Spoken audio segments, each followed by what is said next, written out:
നമസ്കാരം. കടുത്ത സാമ്പത്തിക പ്രതിസന്ധിക്കിടെ ഈ മാസത്തെ ജീവനക്കാരുടെ കൂട്ട വിരമിക്കൽ ആനുകൂല്യങ്ങൾക്ക് സംസ്ഥാന ധനവകുപ്പ് കണ്ടെത്തേണ്ടത് 9,000 കോടി രൂപ. പെൻഷൻ പ്രായം കൂട്ടുമെന്ന അഭ്യൂഹങ്ങൾ ഉയരുന്നുണ്ടെങ്കിലും സർക്കാർ ഇത് സ്ഥിരീകരിക്കുന്നില്ല.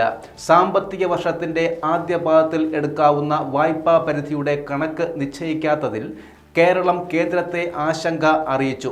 ഈ മാസം ആദ്യം മുതൽ സംസ്ഥാനം ഓവർ ഡ്രാഫ്റ്റിലാണ്. നടപ്പു സാമ്പത്തിക വർഷം മുതൽ അതാത് മാസത്തെ പെൻഷൻ വിതരണം ചെയ്യുമെന്ന് ബജറ്റിൽ പ്രഖ്യാപിച്ചെങ്കിലും നടപടി തുടങ്ങിയിട്ടില്ല.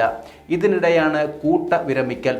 16,000-ഓളം ജീവനക്കാർ ഈ മാസം സർക്കാർ സർവീസിൽ നിന്നും പടിയിറങ്ങുമ്പോൾ ആനുകൂല്യങ്ങൾ തീർത്തു കൊടുക്കാൻ കണ്ടെത്തേണ്ടത് ഏകദേശം 9,000 കോടി രൂപയോളമാണ്. പെൻഷൻ ആനുകൂല്യങ്ങൾക്കുള്ള നടപടിക്രമങ്ങൾ പൂർത്തിയാക്കാനുള്ള സാവകാശത്തിൽ മാത്രമാണ് ധനവകുപ്പിന്റെ പ്രതീക്ഷ. ഇതിനിടെ ക്ഷേമ പെൻഷൻ കൂടി ചേർന്നാൽ പിന്നെയും 6 മാസത്തെ കുടിശ്ശികയാകും. ഇതടക്കമുള്ള കടുത്ത സാമ്പത്തിക പ്രതിസന്ധിക്കിടെയാണ് പെൻഷൻ പ്രായം ഉയർത്തുന്നത് സംബന്ധിച്ച അഭ്യൂഹങ്ങളും ശക്തമാകുന്നത്.